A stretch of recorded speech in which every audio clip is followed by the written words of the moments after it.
মুসলমানদের সন্তান মনে কষ্ট লাগে, ঈদের দিনে গরু জবে করে, ঈদুল ফিতরের দিনে ঈদের নামাজ পড়ার পরে ভটভটি ভ্যান ভাড়া করে, ডিজে বাটি ভাড়া করে, মাইক আর বক্স লেগে দিয়ে ভটভটিতে ডিগ ডিগ বাজ দিয়ে মাটি কাপে ফেলে দিয়ে চলে যায়। এরা মুসলমানের সন্তান নাকি বান্দরের বাচ্চা বোঝার বলতে নেয়? কথা বল না কেন?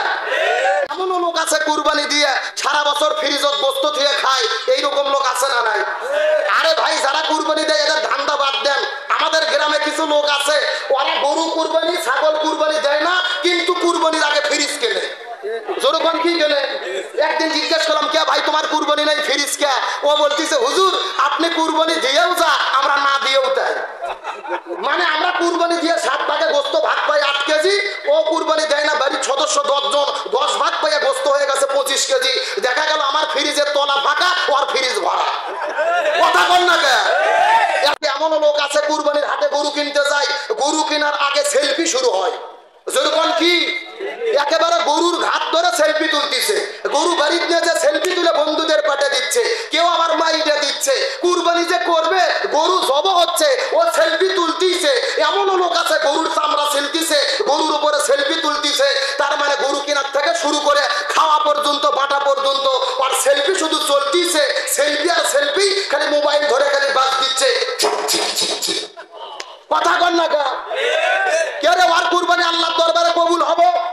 ও তো গরু কুরবানি করার আগে 6 লাখ লোক ফেসবুকে দেখাচ্ছে। কথা কন না কে? ওর কুরবানি তো মানুষকে দেখানোর জন্য, ওর কুরবানি আল্লাহর জন্য নয়।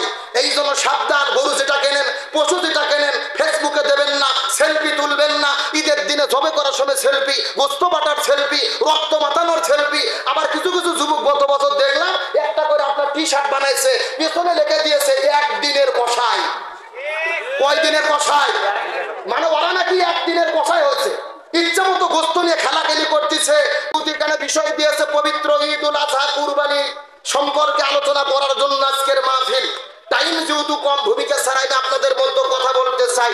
এই বাংলাদেশে যখন ঈদ চলে আসে, কুরবানি ঈদ আসতে গেলে বাংলাদেশের 90 থেকে 95% মানুষ কুরবানি করতে যেয়ে একটা ভুল করে। ওই পাশে 2টা ছেলে খুব চিল্লাচ্ছে, খুব সাবধান। ওদেরকে হয় বসে দেন, নাহলে বাড়ি পাঠাই দেন। আমার দিকে লক্ষ্য করেন, গভীর মনোযোগ। 90 থেকে 95% লোক কুরবানি করতে যায় ভুল করে। ভুলটাকে আমার দিকে লক্ষ্য করেন। আজকে আমাদের গ্রামের মধ্যে আমরা যখন কুরবানি করি, আমরা বলি আব্দুল সালামের নামে কুরবানি, আব্দুর রহিমের নামে কুরবানি, এরকম একটা ভাষা আছে না নাই? এটা সম্পূর্ণ ভুল। কোন ব্যক্তির নামে কুরবানি হবে না, কুরবানি করতে হবে কার নামে? আল্লাহর কোরআন বলেছেন, কুল ইন্না সলাতি ওয়া নুসুকি ওয়া মাহইয়ায়া ওয়া মামাতি লিল্লাহি রাব্বিল আলামিন। আপনি বলুন, আমার নামাজ, আমার কুরবানি, আমার জীবন, আমার মরণ সবকিছু কার জন্য? এখন বলেন, আল্লাহর জন্য যেটা করা দরকার ওটা অন্যদের জন্য করলে কি হয়? শিরিক হয়ে যায়। শিরিক হলো কবিরা গুনাহ। ইন্নাশ শিরকা লা যুলমুন আযীম। শিরিক হলো মহা জুলুম, শিরিকের গুনাহ আল্লাহ মাফ করে না।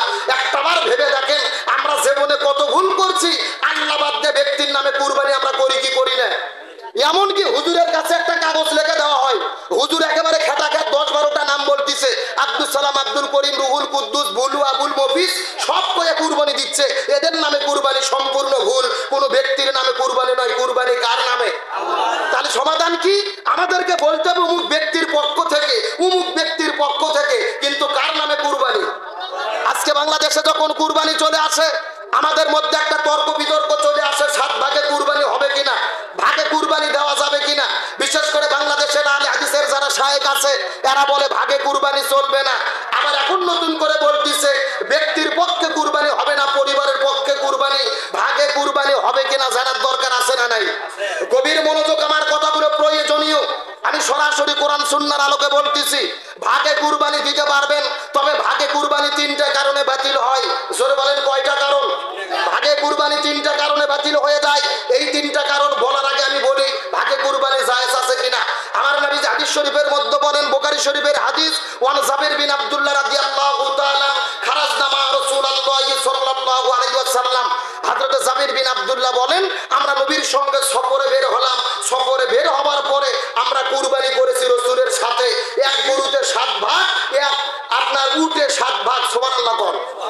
তাহলে আমার নবী যদি সাহাবীদেরকে নিয়ে 7 ভাগে কুরবানি দেয়, ভাগে কুরবানি জায়েজ আছে না নাই? সুতরাং যারা বলবে ভাগে কুরবানি জায়েজ নাই, এরা হলো ফিতনাবাজ, এদের থেকে সাবধান থাকতে হবে। ভাগে কুরবানি জায়েজ আছে, এটার বিরোধিতা করার সুযোগ নেই, কিন্তু ভাগে কুরবানি বাতিল হয় কয় কারণে? বোঝার জন্য বলেন কয় কারণে? তিনটি কারণে ভাগে কুরবানি বাতিল হয়ে যায়। নম্বর 1, আপনি যাদের সঙ্গে ভাগে কুরবানি দেবেন, ভাগে কুরবানি দিতে গেলে 7 ভাগেই দেন, 5 ভাগেই দেন, 3 ভাগেই দেন, প্রত্যেকটা শরীরের যেই টাকা দিয়ে পশু কিনবেন এই টাকাটা হালাল হতে হবে। জোরে বলেন কি হতে হবে? আপনি 7 জনে ভাগে কুরবানি দিচ্ছেন, 6 জনের টাকা হালাল, কিন্তু একজন সুদ খায়, ঘুষ খায়, মানুষ থেকে অন্যায়ভাবে টাকা উপার্জন করে, চাঁদা তোলে, ওই লোক নিয়ে যদি কুরবানি দেন, 7 জনের ভেতরে 6 জনের টাকা হালাল, একজনের টাকা হারাম, একজনের টাকা হারাম খাওয়ার কারণে 7 জনের কুরবানি বাতিল বলে গণ্য হবে। এই জন্য সাবধান, কুরবানি দিতে গেলে ভাগে সবার টাকা হালাল কিনা দেখতে হবে। 2 নম্বর, যদি ভাগে কুরবানি দিতে যান আপনাকে দেখতে হবে যাদের সঙ্গে ভাগে কুরবানি দেবেন এরা নামাজি কিনা, এটা দেখতে হবে। জোরে বলেন কি দেখতে হবে? খুব মনোযোগ ভালো করে বুঝবেন। আল্লাহ তাআলা কুরবানি ওয়াজিব করেছে, ফরজ করেছে। কুল ইন্না সলাতি ওয়া নুসুকি, আপনি নামাজ পড়েন তারপরে কুরবানি করেন। চিৎকার করে বলেন আগে নামাজ না আগে কুরবানি? কথা কয় না, আগে নামাজ না আগে কুরবানি? আল্লাহ বলছেন ফাসাল্লি লিরাব্বিকা ওয়ানহার, আগে নামাজ পড়ো তারপরে কুরবানি করো। তাহলে কি বোঝা যাচ্ছে আগে নামাজ না আগে কুরবানি? আরো জোরে বলেন। তাহলে বোঝা গেল যাদের সঙ্গে ভাগে কুরবানি দেবেন এদের কি হতে হবে? নামাজি হতে হবে। এখন খুবই বিপদ, গ্রামের মধ্যে নামাজিকে যদি ভাগে খোঁজেন দেখা যাচ্ছে নামাজির চাইতে বেনামাজির সংখ্যাই বেশি। কথা বল না কে? কেউ যদি বলে কে রে বেনামাজি তোদের সঙ্গে কুরবানি দেব না, বেনামাজিরা বলতেছে আমরাই একদল, তোরা নামাজি ভেনো দে, আমরা বেনামাজি আলাদা দেব।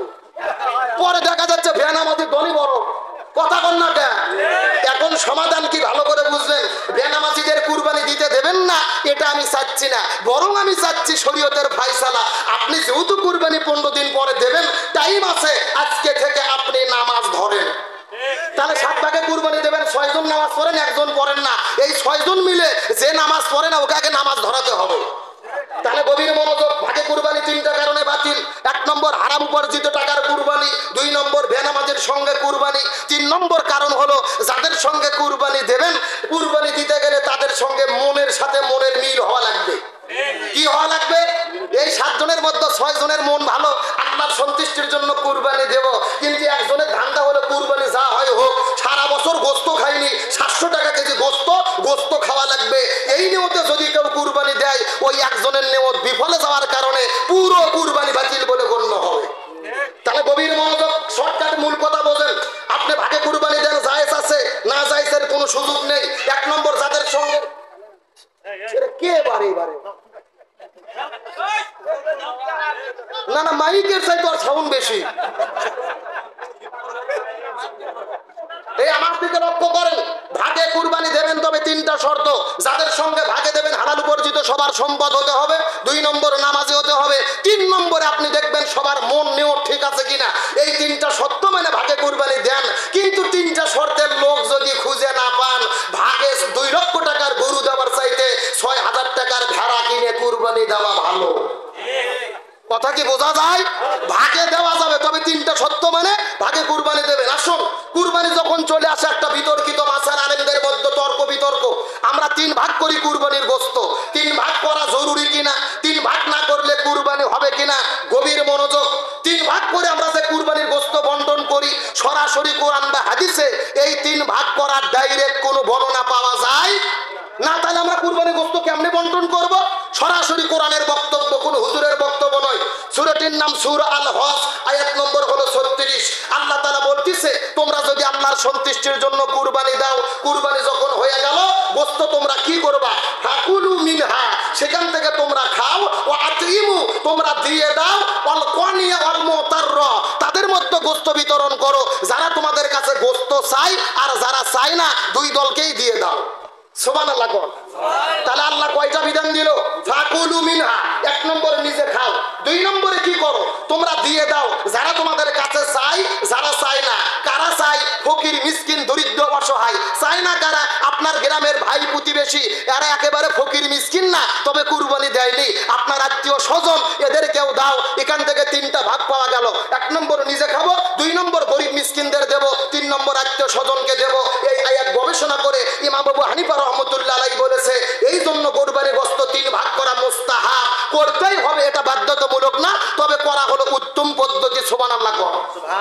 কিন্তু 3 ভাগ সব সময় জরুরি নয়। আমার দিকে লক্ষ্য করেন, এই যে আমার প্রিয় ভাই মাওলানা মুজাহিদুল ইসলাম এইবার একটা কুরবানি দেবে 1 লক্ষ টাকার গরু, গোস্ত হয়েছে 3 মণ, এর বাড়িতে সদস্য 2 জন, জোরে কোন কয়জন?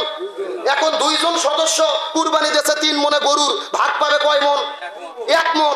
1 মণ আত্মীয় স্বজনক দেবে, 1 মণ পাড়া প্রতিবেশীক দেবে, ফকির মিসকিনক দেবে, বাড়ির কয় মণ? 1 মণ। এখন বলেন তো 1 মণ গোস্ত কে এই মাওলানা 2 জন মানুষ খেতে পারবে? তার মানে বোঝা গেল এই হুজুরের জন্য 3 ভাগ নয়, এই হুজুরের কাজ কি বাড়িতে 2 জনে 20 কেজি রেখে দেবে, পুরো গোস্ত গরিবদের দিয়ে দেবে। এটাই হলো শরীয়তের উত্তম ফায়সালা। আমার এই পাশে বসে আছে মাওলানা নূর নবী, এই একটা ছাগল কুরবানি দিয়েছে, বাড়ির সদস্য 10 জন, ছাগল কুরবানি করে গোস্ত পাইছে 3 কেজি। কয় কেজি? এখন 3 কেজি গোস্ত পাইছে, 10 জন লোক রান্না করে একবার বসলেই তো পেট ভরবে না। এখন এ যদি 3 ভাগ নাও করে 10 কেজি গোস্ত 2-1 কেজি দাম করে বাকি 1 কেজি খাইয়ে ফেলে, এ খাইয়ে ফেলতে পারবে। তার মানে প্রধান শর্ত, প্রধান ফায়সালা ইসলামের বিধান হলো খাবো কম দেব বেশি, এরই নাম হলো কুরবানি। 3 ভাগ করা উত্তম, তবে আমাদের চাইতে থাকবে আমরা খাবো কম দেব বেশি, এই শর্ত যদি থাকে কোনো সমস্যা হবে না। কিন্তু যখন চলে আসে আমাদের মধ্যে তুমুল তর্ক বিতর্ক, হুজুর কুরবানির গোস্ত 3 দিনের বেশি খাওয়া যাবে কিনা, 3 কুরবানির গোস্ত ফ্রিজে রাখা যাবে কিনা। এমনও লোক আছে কুরবানি দিয়ে সারা বছর ফ্রিজত গোস্ত দিয়ে খায়, এইরকম লোক আছে না নাই? আরে ভাই, যারা কুরবানি দেয় এদের ধান্দা বাদ দেন। আমাদের গ্রামে কিছু লোক আছে, ওরা গরু কুরবানি ছাগল কুরবানি দেয় না, কিন্তু কুরবানির আগে ফ্রিজ কেনে। জোরকন কি কেনে? একদিন জিজ্ঞেস করলাম, কে ভাই তোমার কুরবানি নাই, ফ্রিজ কে? ও বলতেছে, হুজুর আপনি কুরবানি দিয়েও যা, আমরা না দিয়েও তাই। মানে আমরা কুরবানি দিয়ে 7 ভাগে গোস্ত ভাগ পাই 8 কেজি, ও কুরবানি দেয় না, বাড়ির সদস্য 10 জন 10 ভাগ পাইয়া গোস্ত হয়ে গেছে 25 কেজি। দেখা গেল আমার ফ্রিজের তলা ফাঁকা, ওর ফ্রিজ ভরা। কথা বল না কে? এখন আসেন শরীয়তের মাসলা কি, কুরবানির গোস্ত 3 দিনের বেশি খাওয়া যাবে কিনা? গভীর মনোযোগ, মারাত্মক মাসালা। আমার নবী হাদিস শরীফের মধ্যে বলেন, একবার মক্কায় দেখা গেল মহামারী, মানুষের মধ্যে বিপদ, পেটের মধ্যে খাবার নাই। রাসূল সাহাবীদেরকে বললেন, সাবধান, 3 দিনের বেশি কারু বাড়িতে যেন গোস্ত না থাকে, 3 দিনের বেশি কেউ যেন গোস্ত না রাখে, 3 দিনের বেশি গোস্ত খাওয়া যাবে না। এই বছর পার হয়ে গেল, সাহাবীরা গোস্ত বিতরণ করে দিলেন, 3 দিনের বেশি খাইলেন না। পরের বছর আবার কুরবানি আসলো, লক্ষ্য করে দেখা গেল মহামারী নাই, পরিবার ভালো, এলাকা ভালো, দেশ ভালো। তখন রাসূল সাহাবীদেরকে বললেন, তোমরা কুরবানি দিয়েছো, এখন তোমরা কি করো? কুলু, এখান থেকে খেয়ে ফেলো, এখান থেকে তোমরা তোমাদের ইচ্ছা মতো, তোমাদের সামর্থ্য মতো, তোমাদের মন মতো, তৃপ্তি মতো এখান থেকে তোমরা খাও। তারপর ওয়াতিমু, তোমরা কিছু বিতরণ করে দাও, ওয়াদাকিরু, কিছু তোমরা সংরক্ষণ করো। সুবহানাল্লাহ কোন? এখানে বিধান কয়টা হলো? 1 নম্বর কুলু, খাও, 2 নম্বর ওয়াতিমু, দিয়ে দাও, 3 নম্বর ওয়াদাকিরু, সংরক্ষণ করো। এখান থেকে সাহাবীরা কেউ কেউ পাওয়া যায় হাদিসে গোস্ত রোদে শুকে, তখন তো ফ্রিজ ছিল না, গোস্তর শুটকি করে দীর্ঘদিন পর্যন্ত তারা খেয়েছে। তার মানে বোঝা গেল, দেশত যদি মহামারী না থাকে, গোস্ত 3 ভাগ করে গরিবেরটা গরিবকে দেওয়ার পরে, আত্মস্বজনকে বুঝে দেওয়ার পরে, আপনার ভাগের গোস্ত যদি ফ্রিজত রাখে কিয়ামত পর্যন্ত খান, কোনো সমস্যা নাই। ফায়সালা কি কোনো ভেজাল আছে?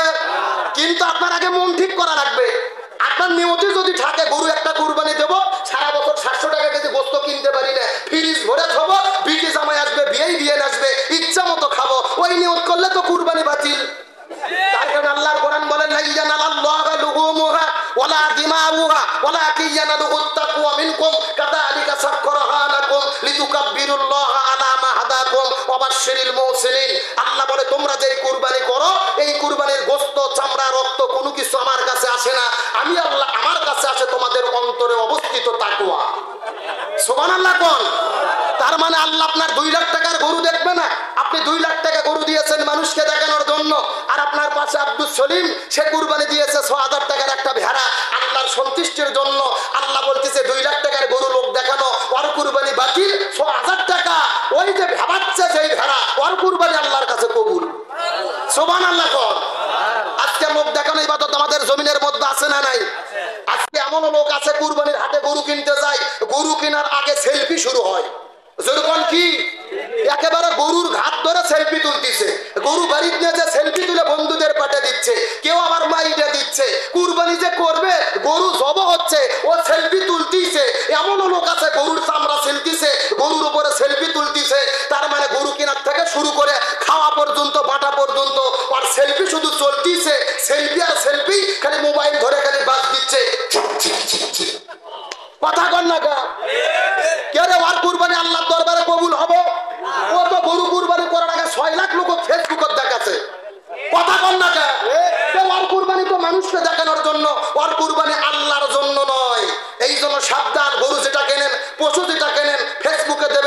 সেলফি তুলবেন না। ঈদের দিনে জবে করার সময় সেলফি, গোস্ত বাটার সেলফি, রক্ত মাতানোর সেলফি। আবার কিছু কিছু যুবক গত বছর দেখলাম একটা করে আপনার টি শার্ট বানাইছে, পিছনে লিখে দিয়েছে একদিনের কষাই।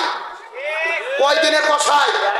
মানে ওরা নাকি একদিনের কষাই হচ্ছে, ইচ্ছা মতো গোস্ত নিয়ে খেলাখেলি করতেছে। অনুভূতি আনার বিষয়, হযরত ইব্রাহিম আলাইহিস সালাম ইসমাইলকে কুরবানি করেছে, ওই অনুভূতি নিয়ে যদি কেউ গরু কুরবানি করে, সেলফি তোলা তো দূরের কথা, চোখের কান্না বন্ধ করতে পারবে না। সুতরাং সেই অনুভূতিকে আমরা অন্তরে আনতে পেরেছি। এই জন্য বলে লোক দেখানোর জন্য সেলফির কোনো কাজ নাই, এগুলো কাজ করা যাবে না, এখান থেকে আমাদেরকে দূরে রাখতে হবে। আবার কুরবানির ঈদ যখন চলে আসে, আমরা কুরবানির দিনে এমন খাওয়া খাই, পেপসি সেভেন আপ না খেলে গরু গোস্ত হজম হয় না। কথা বল না কে? মানে ঈদের দিনে দেখবেন বিটির বাড়ি যাচ্ছে ভাত গোস্ত নিয়ে, 1 কেজি গোস্ত সাথে 2 লিটার একটা সেভেন আপ। আমার রসুল বলেছেন খাও তোমরা পেটকে 3 ভাগ করে, 1 ভাগ খালি রাখো, 1 ভাগ খাও, আর 1 ভাগ পানি খাও। আর আমরা এমন মুসলমান, এমন খাওয়া খাই, সেভেন আপ না খেলে গোস্ত হজম হয় না। তারপরে দেখবেন সারা বছর যত রোগ না হয়, ডাক্তারের কাছে রুগী না যায়, কুরবানি ঈদের পরে রুগী ভিড় জমে যায় লাইন ধরে। তার মানে বোঝা গেল বেশি খাওয়ার জন্য রোগ চলে আসে না। আপনি অবশ্যই খাবেন, খেতে হবে রসুলের সুন্নাত মতো। আর একটা কথা পরিষ্কার করে বলতে চাই, ঈদের দিনে সেভেন আপ খান, পেপসি খান, কোকা কোলা খান, এগুলো কোল্ড ড্রিঙ্কস, এগুলো কমল পানীয়, এগুলোর অবস্থা কি জানেন? ডাক্তাররা রিপোর্টে বলেছে বাংলাদেশের অধিকাংশ মানুষ যারা কিডনি নষ্ট হয়ে মারা যাচ্ছে, কিডনি ড্যামেজ হয়ে যাচ্ছে, এর অন্যতম কারণ হলো এই seven up, Pepsi, Coca Cola, কোমল পানি খাওয়ার কারণে। এই জন্য সাবধান, ইচ্ছা মতো খেয়ে seven up, Coca Cola, Pepsi খাবেন না। আর একটা কারণ কি, আজকে ফিলিস্তিনে মুসলমানদের মারতিস ইসরায়েল। এই যে কোকা কোলা কার পণ্য? ইসরায়েল। পেপসি কার পণ্য? ইসরায়েল। সেভেন আপ কার পণ্য? ইসরায়েল। আপনি গরু গোস্ত করে ঈদের গোস্ত খাচ্ছেন, গরুর গোস্ত, আর আপনি ইসরায়েলের সেভেন আপ খেয়ে তাদের পকেটে টাকা তুলে দিচ্ছেন মুসলমানদের মারার জন্য। আপনি ঈদের অনুভূতি বুঝতে পারেন নাই। সুতরাং বেশি খাই এমন কোন কাজ জানা না হয় আমাদের। এই জন্য আমাদেরকে সজাগ থাকতে হবে। আপনাদের কি কষ্ট হয়? রাগ করেন? আরে ভাই ওয়াজ তো বহু বক্তারই শুনছেন, বর্তমান প্রেক্ষাপটে আমুলের ওয়াজ করতেছি। যখন কিসের ওয়াজ?